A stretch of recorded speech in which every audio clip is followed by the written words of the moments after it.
Tom Rappaport here. Alongside me is Nick Gallo, and we are in a sold-out, well, it was sold out, Riley Center tonight.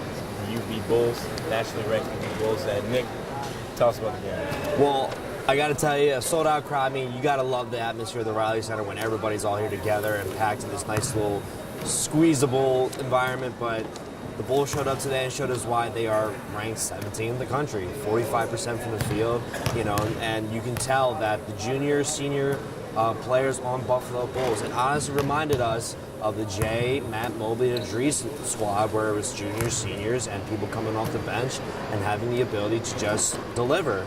And you saw the athleticism from the guards of the Bulls, and then you also saw, Bonnies were, they were surprised and shut down our freshmen.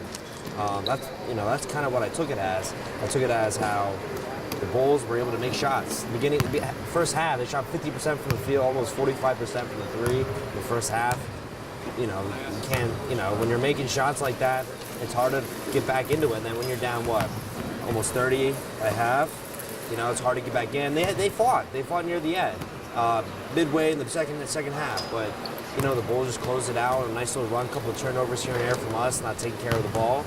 And that's kind of what happened. The Buffalo Bulls showed us why. 17th ranked in the country, ladies and gentlemen. But you got to give credit to Mark Schmidt and the crew who were able to try to fight back and get it all the way down to 16. But again, weren't able to get up people from the squad. Within the first, minutes of the second half, Bonnies came out strong.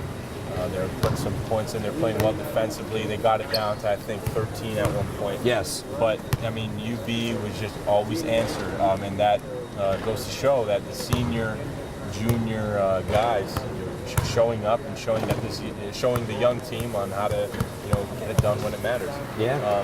It's not taking away from this young team, but experience helps down the road. When we talk about the past couple games, we've talked about the bench points for the Bonnies.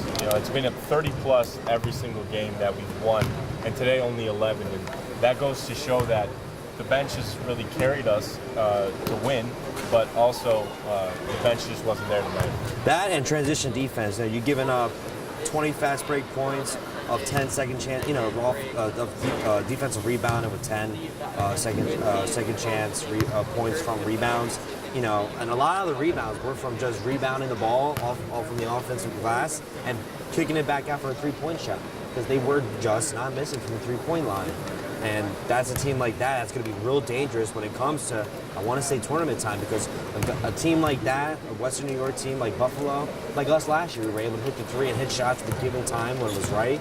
But having that ability takes your team a long way. Right, and UB shot 41.7% from three, and it's at some points it seemed like they just weren't missing. They weren't missing. Another takeaway from the game is Kyle Lofton playing big minutes again. Yeah. Yes, the St. Bonaventure Bonnies did lose, but Kyle Lofton is getting that experience against a nationally ranked team, against a tougher opponent, and he's giving it all he has with their 35. It was tough for him, especially this game. But again, I think this experience is going to help us along the run and help him along the run, because it's not often you play a nationally ranked team in your home stadium. And what is this, the ninth game? Almost what? 12th game, excuse me? Ninth game of the year? An undefeated MAC team coming in. I mean, that's great. It's a great experience. We got to think of that as well, how that is going to help these guys, these young guys, build their character and say, you know what?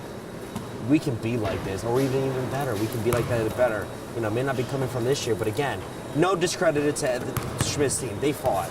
We saw it in midway in the second half. You said they got to go down to 13. And the Bonner faithful, they still were here. They were still cheering. And, the atmosphere, again, was awesome.